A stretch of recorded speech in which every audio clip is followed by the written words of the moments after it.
We are in Colorado, probably 8 miles back in there. Deep in the backcountry. This is Logan James. I'm with co-host Craig Overholt, and we have Ryan Miller here. Where do you live at, Ryan? I live in Kansas City, Colorado. Okay. That's, 2 hours south of Denver? Yep. Okay. Yep. So we decided we're going to make this first episode about how we got to this point. We are elk hunting somewhere in Colorado. Yeah, can't tell anybody where that's at. So really we want to, for people that have never done it, thinking about trying to get into it, what it's going to take to get here. So we'll start with getting a tag. So Ryan, what does it take to apply for preference points? Yeah. Or explain what preference points are. Yep. Preference points is when you apply in Colorado, you for deer, you need preference points to draw, unless you would buy a landowner tag. But if you want to hunt mule deer in Colorado, you need to have at least 1 point to draw a tag. There's no over-the-counter for deer. But for elk, there is over-the-counter, so anybody out of state can come and pay, I think it's $740, hunt anywhere, couple specific units in the state for elk. But to draw some of the better units, you need to have preference points, and every year you can acquire 1 preference point, and that's pretty much it. I mean, you can get 1 preference point a year, and the year that you would choose to blow your point or to use your point, you would not get a point that year. And if you have, let's say you have 5 points and the unit you want normally only takes 2, and you still want that unit, they will take all 5 of your points. Okay. So regardless if it only takes 2, maybe, but you got 5 and you apply for that, you're going to get wiped out. Yep. You're going to be starting from ground zero the next year. Okay. And you said, look, $740. So that is everything included in the tag? That's the total price, right? Yes. Okay. That's for over the counter, or when you show up when you acquire the tag, it'll cost you that much. To apply as a non-resident, I think the fee for a point is, I think it's around $50 a point, I believe. Okay. And you also have to, speaking from experience, you have to buy a qualifying license, a small game license, yes, or a turkey license, and that usually is $100, $110, something like that. Yes. And then there's other fees associated with it. But I believe you can get a small game license as a non-resident for around $80 or something like that. Okay. Yeah, then plus your points, it adds up yes, to 116 or something like that. Yeah. Okay. Yeah. Say you don't want to spend your years, you're getting old enough to where you want to start hunting, and you don't want to, wait year after year adding up points, and you want to just go hunt right away. You can get an over-the-counter tag. Correct. Okay. So are there just any units that specifically, or how do you find out what units you're allowed to hunt in with an over-the-counter tag? So you would have to check the Colorado Rules and Regulations books. They have all the units marked out in there that would be over-the-counter.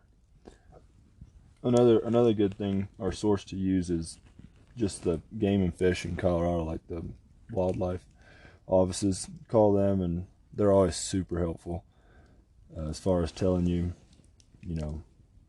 they even tell you where elk are sometimes, or they're very helpful with that kind of stuff. If just give them a call. The Western hunting can be pretty confusing sometimes. Right. So okay, well, let's go back. When is the season? You want to do an over-the-counter archery tag. That runs all of September, right? Yes. It starts September this year. Sometimes the season dates change every year. But this year it starts September 2nd, and it ends September 30th. 30th. Yep. Which is what we're on. So we could have came any time throughout the month, but we decided to wait the last week. The last week, yeah. Mm-hmm. But you can also do over-the-counter rifle. Muzzleloader is all draw for elk and deer, all draw. And then second season is, you can get over-the-counter tags for second season, and Second third rifle season. Yeah, second rifle and third rifle season. Fourth season is all, fourth and muzzleloader are always draw. Yeah, and your first rifle season's always a draw too. Yep. Okay, so you're talking about these different seasons. Yeah. Go from start to finish. So we have archery season is all of September, or mainly all of September. Yep. Then you have a muzzleloader season for a week, like usually right in the middle of September, right? Yep, right in the middle of archery, right through September. It's usually the second weekend in the archery season, Yeah. right? It's normally the best time to be hunting elk. I mean, they're normally just getting cranking. What do you mean by crank? If you want the best tag as far as the best chance of killing a bull in the rut, it's probably with the muzzleloader. As long as you keep your powder dry. So, okay, you got archery season, muzzleloader season, and middle archery. Okay, then explain the seasons after that. So after that, you have first, and then it's second, third, and fourth. First season, I would say you still have a good chance of. And them are all rifle? Yes, those are all rifle. First season, I would say probably still have a good chance of catching your elk bugling a little bit. They're kind of fading out a little bit. A lot of the smaller bulls will still be with the herds and be carrying on. And then, So that's like the first week or two in October? Yeah, I think all it's- these dates change a little bit every yeah, year, but they all get pushed back, and then sometimes they cycle back. yeah. And so, yeah, and then And that's just a 5-day hunt, correct? yeah, I believe so. It's something they're all the rifle seasons. There's no rifle season that's longer than 7 days, I believe. The second and third rifle season is it's a Saturday to Sunday hunt. I believe those are So it's be an 8-day hunt. yeah, But yeah. yeah. I think no, yeah. So those run a little bit longer. But and then your second season, the elk are kind of doing they're not bugling as much as they were in first. They're kind of tailing out. And then when you get to your third and fourth, I would say those older bulls are definitely they're going to their winter ranges, and they're going to be putting on the feed. They're going to be feeding out long on open hillsides. Okay, open ranges. This is what elevations are you talking about? They can be in any elevation. I mean, I've seen elk anywhere from, I would say, 10,000 anywhere to 8,000 feet. It all depends on snow levels that year. A lot of it is. Okay. I've seen elk up way higher than what I think they should be. I mean, they're wading around in snow that's up to their chests. I mean, just unreal. But yeah, People always ask where you can find elk, and I just tell them the elk where you find them. You just got to go find them. yep. All right, so let's say you're a dad and you have a son that's really itching to go hunting in Colorado, for say. At what age can he start applying for tag? Or, well, let's say, what age can he start applying for preference points? I think it's 11. I think it's 11. Yeah, Pretty I sure haven't done it's my 11. research on that real well, but I think it's 11, and then he can get his first tag at 12. They have to have their hunter safety card. Yeah, Okay, right. Then it's also cheaper until, I mean, they still get youth licenses, right? yeah. Yep. Up until was that 17, 16 or 17? I think maybe even 18. I think it might be 18. I don't. No, it's only 16.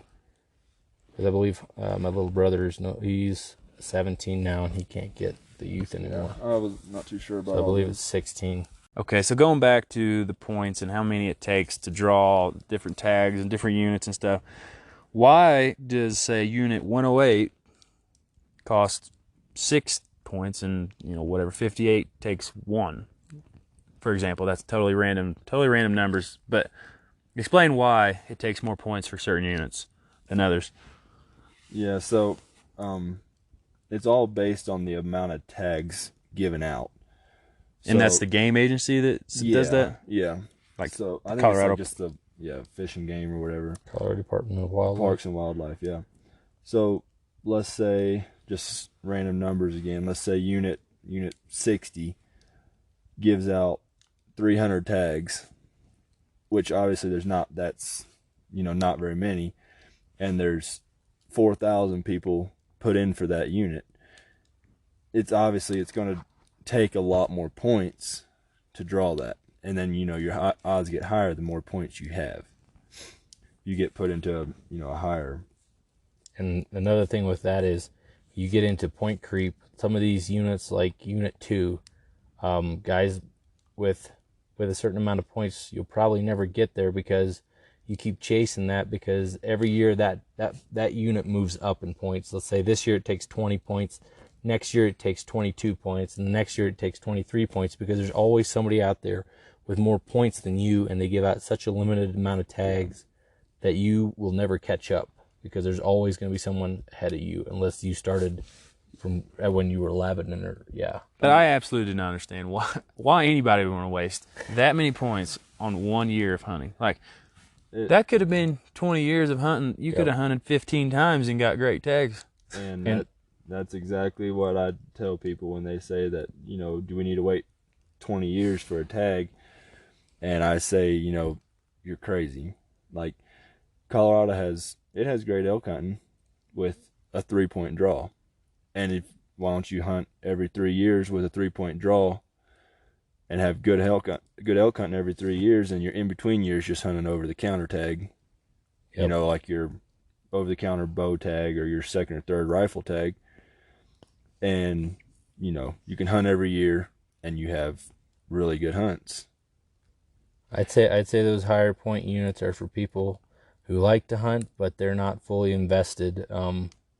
Why would you chase something for that long when I could kill 15 great elk in that amount of time and maybe get one spectacular one? I'd rather take 15 good elk over one monster. I mean, that's just how I am. I love sharing these experiences with my friends and family. That's what it's all about to me. I mean, if you're all about killing that once-in-a-lifetime animal, then yeah, maybe wait. But if you're at that point, you're just gonna pay an outfitter exactly $15,000 and say, let's kill something big. You might as well. You could save all your money and buy that tag for. Another thing I, you know, living out here for a while, I kind of figured out that you can have really good hunting in an over-the-counter unit. You just have to learn an area really well. Like, you're better off, and I had a guy tell me one time, he said, you're better off getting a tag for a place, or for a unit every 3 years and learning that unit really well. And when you do get that tag, you know, every 3 years, you know exactly what the elk are going to do. Your chances of killing elk or go up way higher than randomly. You know how the elk will work through that area, and you'll have a great advantage over them. Yeah, for the most part, I mean, elk are the creatures of habit. They unless they really get pushed out of an area. Unless they really get pushed out of an area, they're going to do the same. So for everybody listening, to give some street cred to these two guys talking, Ryan and Craig, they both moved out to Colorado.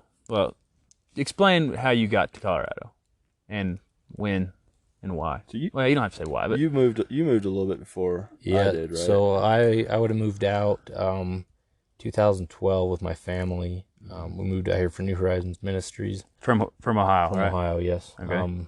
Little Amish boy from Ohio. No, not quite, but pretty close. But no, we moved out here when I was 14, and so that would, I think we're on year number. Shoot, was it this December? It'll be 11 years that we've been out here. My family. I would have moved out then the year after, 2013. I'd have been 16 years old, from South Carolina, a little redneck moving out west. And so we moved for the same reason, for the same ministry, and then I lived here for, was it 7 years? 8 years maybe. Yeah. And I just recently moved back to Indiana. So when you guys were here, for a woman, by the way, not for hunting. I don't know about that. Shouldn't. Maybe not my best decision. I don't know. No, you got a good wife. You made the right call, buddy. So when you were here, though, you guys were hunting all the time, or scouting, or shed hunting, or whatever. Yep. I mean, that's all spring, and then once, when you start scouting, all summer? Yeah, all summer long. I mean, sometimes, depends on what tags you have, what tags we had. We'd go shed hunting much as we could in the spring. Now, before Colorado had their shed law, which is another story. We could go on for hours on that. But we would go out shed hunting most of the spring, maybe do a little bit of turkey hunting, but Craig would do more turkey hunting than I would. I think they're just another bird, but Easy. we love picking up sheds together. That was probably one of the funnest things. And then you just get to learn the animals where they winter. A lot of those elk and deer that we found in shed season, they come back year to year and they shed their antlers. Mm-hmm. Close. I'd say a lot of them would shed within 5 miles of where they dropped them the year before. You can learn a lot about a unit by walking it. Mm-hmm. Shed hunting, finding sheds. Yeah, the elk might not be there when you go to hunt it, but you learn access points. You find big rubs and stuff, and places that they're tore up got tore up during the rut. Find glassing points, and yeah, you can learn a lot about a unit just by just walking it. Yep. Just shed hunting it. You ain't got to be hunting it.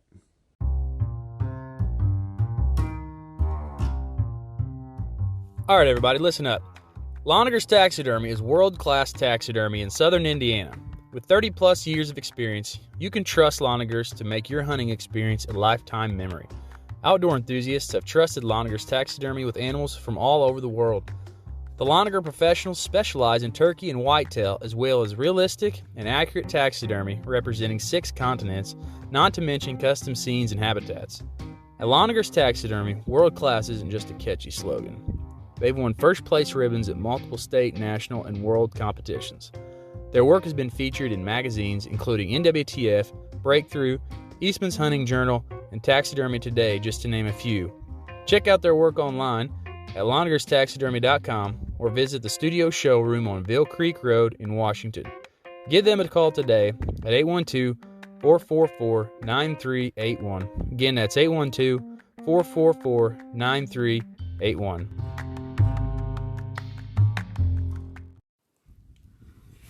All right, say, you guys talked about you lived in Colorado and scout and stuff. I'm from Indiana. Most people would probably be listening to this right now don't live in Colorado. How do you go about scouting a place that you've never been to and you're going to? Like, what are you using? First off, just get really good buddies. I live in Colorado. That always helps. I don't know what you mean by that. Yeah. onX, which most people know what onX is, it's an online mapping system that shows public and private and roads and everything. That's a really good thing, wouldn't you say? Mm-hmm. I'm a big tool. But another thing that I found out, if you look it up, it's called e-scouting. I find on like public land with onX, but then I find that place on Google Maps or Google Earth, and it definitely, it shows a lot more detail and stuff on there, I think, once you find it. And once you kind of find what you like to hunt, you'll figure out what those places look like on the map. Me and Craig kind of all hunt like the same type of area. Mm-hmm. And me and Craig used to work together, and Craig would come to work, and he'd be like, I found this new area. He'd be like, look at this. It looks great. And he'd show me on the map, and I said, you stay out of there, buddy. But okay, listen. I look at a map, I pull up my onX, and I'm just seeing lines and elevations and, peaks. What am I looking for that's going to say there could be elk in there? Well, I think first off, what you need to do is find what unit you want to hunt. So say you draw a tag that's specific for a unit, So then you have to stay in that unit. But if you have Colorado's broke up into, how many units is it? I mean, it's 200 and some units, I think. It's a bunch of them. So it can be overwhelming. But, what is it? I think 50% of those are over the counter. Yeah. Something like that. So, if you're hunting just get an over the counter tag, which you can just buy anywhere, then focus on, 1 or 2 units, I think, is your best option. Find a good unit, do some research as far as like calling some people or something. People ain't gonna give away their spots, but you can usually get a little bit of information from people. Yep. And then focus on one area more than, if you look at Colorado as a whole, you're gonna get overwhelmed big time. Yeah. So narrow it down, find your units. Then you find your units. Next, what would you say, access points?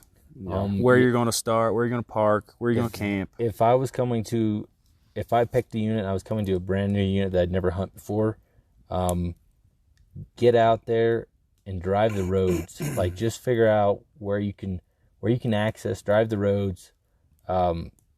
Access is big. Figure out where you can and can't get into is a big thing, because you'll see elk a long ways off. You'll be like, well, I don't know if I can get there or not. Well, if you've driven the unit before and driven down some of the dirt roads, you'll be like, you'll know if you can or if you can't. And you'll be way ahead when you do come out here and hunt, to come a day or two early. And, you know, you have it, you know, scouted out on your maps and have, you know, places picked out, but just come and drive roads and figure it out, because it's totally different when you get here. You know, some trailheads you can drive four-wheelers down. It's totally different. You're going to have a giant advantage, because a ton of these out-of-staters show up and they have no idea how to get anywhere, and you are way ahead of them. I mean, yeah, I hunted deer last year in a unit where I scouted for three days before the season, and I knew about every road in that area, and guys were showing up, and opening morning they were out driving their four-wheelers around, trying to figure out how to get to places, and I killed my buck on opening morning. I think it was about 10 o'clock, and everybody was still out driving around. And so you're leaps and bounds ahead of everybody. You're just that good. I don't know about that, but he just somehow gets good tags. The sun shines on a dog's ass every now and again. I'm looking at the map. I figured out my unit. I can see, you know, there's trails you can look at on X, kind of showing you where they go. What are you specifically looking for? Anything like elevations, like anything like that? Saddles, pinch points, anything like that specifically, or mainly you got to get in there and see it and see if there's sign and that kind of thing? Kind of depends on the time of year that you're going to be hunting. It does. Depends what time of year. Like if you're coming early, have to work your butt off. Well, just assume this is September. Say mid-September. You're going to want. There's a lot of hunters in Colorado. Period. It's just how it is. So what I look for is find a place you can access, but then when you get back in there, you can get away from other hunters. Find places that the other hunters are going to push elk to. So whether that's a big deep canyon back in somewhere that other people don't want to get into, whether it's a bowl, you know, like mountains come together and form a bowl, just some place that the elk will go and hold up when the pressure gets high. They're going to go somewhere. And yeah, that's usually what I look for the most. Would you say that elk predominantly like to be in the green, thick timber, burns, or what? It's like both.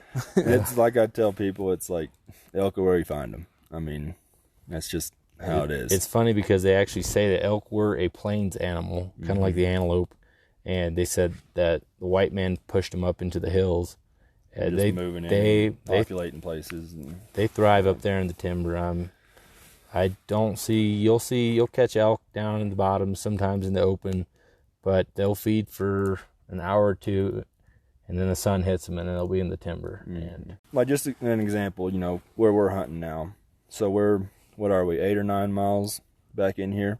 Probably. We're on four-wheelers. We didn't hike it. I'm too lazy for You weren't supposed to say that. But Indiana boys. That actually is an advantage, because you think about it, how many people are going to come out here actually have four-wheelers and stuff? You know what I mean? There's not a ton. And so, you know, if you can get back in here on a four-wheeler, like we're back in here, and there's not any other people back here really. And we basically have the place to ourselves. But I don't know if that's because a lot of people don't know about it, or I don't know what that is. But I think we do have an advantage by having four-wheelers and stuff, and, you know. And another thing is, you've hunted here for how many years now? A lot. So you know where the people go, and you know where to go when there's people around, where the elk get pushed to already. So and like you said, a lot of those people don't have four-wheelers. And so for them to get to where we're at, they have to hike a serious long way just to get here. And another thing that, going back to, you know, scouting and stuff. So 2 years ago, Logan, you were in here and shot a bull. And we hunted the first day in some spots that we could glass a long ways from. And we found these elk. How far away was it? Long ways away. Yeah, we could just tell they were elk, basically. It was a couple miles. I mean, it was far. I guess that's true. I mean, it's a long ways away. And so that's how we found them, was, you know, getting to a place that we could glass a long ways. And then we came up here the next day. There was somebody else actually had been hunting these elk, but they didn't go quite as far as we did. No, And- we seen their tracks and they turned off. Like, And oh, so that's great. we went in there and called a bull in and we killed him. But that was, you know, just being where we could see a long ways the first day. And this morning we did the same thing. Yep. Actually went to the same place and found elk again a long ways away. And we came back in here, and so now, yeah, tomorrow morning we should be right on top of them if everything goes right. But it's elk hunting, so who knows? Nothing's given. So a key is to, once you're in a spot, find a good glassing point Yeah. where you can look a long ways and, you know, get inventory of the entire area around Yep. you, and spend time there looking. And don't Well- give up if you just, you know, whiff through and you don't Yep. see anything, because Yep. they're not easy to see. But yeah, optics and getting in a high point and glassing and finding elk is one of the one of the biggest keys, I think, to hunting an area. Is just, I mean, you can't kill elk until you find them. So Right. Remember, once you get to the top of the mountain, once you go down, you got to come back up. yeah, we found that out last year. That was rough. But But that's a good We might problem. do We're it gonna again tomorrow. That's a We might good do it again problem. tomorrow. That's a good problem if you go down light and come up heavy. Yeah. Yep. Well, you guys got anything else to add to this as far as tags or what you're looking for and units or anything like that? You could go all night on something like this. You know, I mean, you can never learn too much, and I can honestly say we don't know half of it. No. You know, Right. We've been doing it for a We're just long blowing time now, smoke, and so we've been doing it for a long time, but it's yeah, we're learning every time you we're learn out here. every time you go. So yeah, you just get out here and do it. Yep. And I mean, You're not going to learn if you don't try. Right. Yeah. And it's not about killing. You know, No. it's about No. spending You're exactly right. spending time with your friends, Bring family. good buddies and make good memories. Sitting around this fire right now is about as good as it gets. That's right. Killing elk's gonna be a bonus, but if it happens, but. So I appreciate you guys being on here, and look forward to what tomorrow and the rest of the week brings. Yep. Mm-hmm. Hopefully ya. we're coming out heavy. Sounds good.